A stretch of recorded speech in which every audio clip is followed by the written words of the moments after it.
አርሰናል የአጥቂ ስፍራውን ለማጠናከር በክረምቱ ካሰባቸው ተጫዋቾች አንዱ ሞርጋን ጊብስ ዋይት ነው።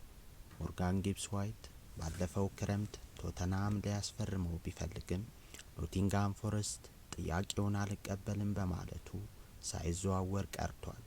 ነገር ግን አሁን ኖቲንግሃም ፎረስት ሌላ ተቀናቃኝ መጥቶበታል። አርሰናል ሞርጋን ጊብስ ዋይትን ለማስፈረም ጠንካራ ፍላጎቱን እያሳየ ነው። ሞርጋን ጊብስ ዋይት በኖቲንግሃም ፎረስት የተለየ ብቃቱን እያሳየ ሲሆን ነገር ግን ራሱን ከፍ ባለ ደረጃ ማየት ይፈልጋል።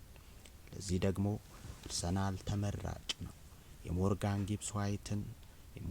ጊብስ ዋይት ፈላጊ ግን አርሰናል ብቻ አይደለም። ፒኤስጂ ስኳዱን ለማጠናከር ልጁን ይፈልገዋል።